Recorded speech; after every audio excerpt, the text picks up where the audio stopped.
your challenges of talking. Shut up.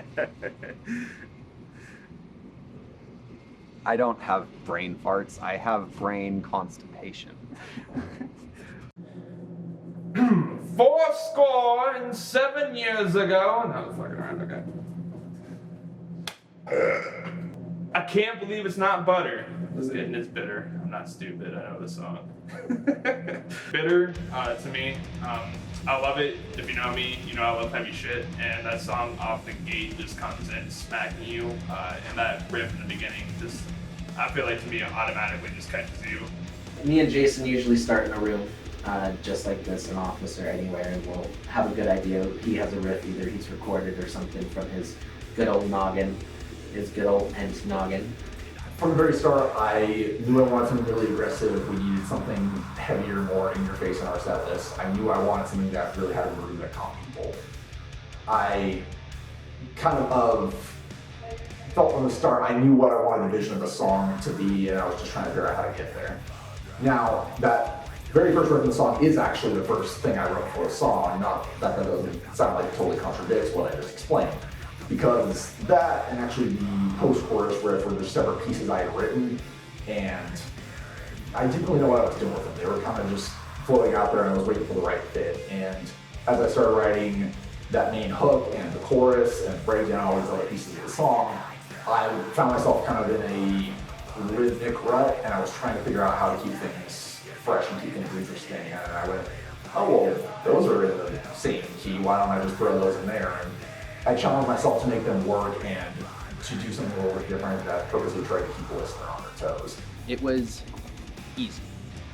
Easy to practice, go inside the studio, just slam out my parts on both bass and harmony vocals, and just due to the fact that like the aggression of the song and just how well it was laid out, everything just seemed to fall into place ridiculously well.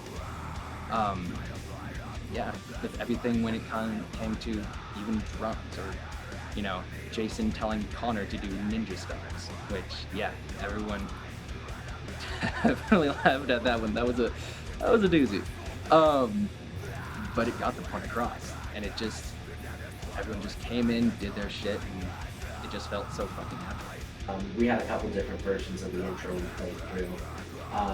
We did one where it was just straight playing through. We did a couple that were more percussive sounding, and then there would be percussive sounding one stuff. We Ninja Stars, as he likes to say. And it really makes fun of me as I was trying to work with Connor to write the drums and figure out what he wanted out of it in the intro. I kept saying I wanted it to feel like Ninja Stars. And everybody gave me shit, and nobody knew what the hell I meant by it. But the best way I can describe it is I wanted it to feel, like an assault, but I wanted it to be calculated, precise, tight. I didn't want a bludgeon. I didn't want something beating somebody over the head. I wanted it to feel like a slice, a cut, something flying past you. I really wanted to emphasize the heaviness of the rhythm of the kick pattern.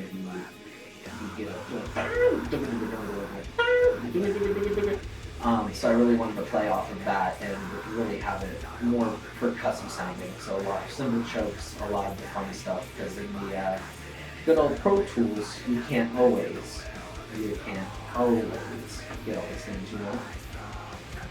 I was brought to the opening lines of Bitter by the lull left in the wake of COVID. And honestly, it came down to the lost opportunities we had. I started to pull away from writing and playing music just from being sad. And because of that, writing the song became more about dealing with my own challenges than writing music for the sake of writing music. I started to question what was a lost cause. And ultimately, if I was a lost cause. If I was, how would I move on from that? And I think that created a bit more of an organic experience than some of my past writing even. No, I think beyond that, thing that really tied the song together for me was the vocal performance. We talked about doing something like that, half sing, half scream. We did the chorus for a long time. I knew that's something I wanted to bring to our music. I knew that's something he wanted to do as a vocalist, and we finally got around to trying to implement it here, and he just knocked it out of the park. Like 2 or 3 takes ago, and it was there. He was just on the money. He killed it. really brought the song up for me.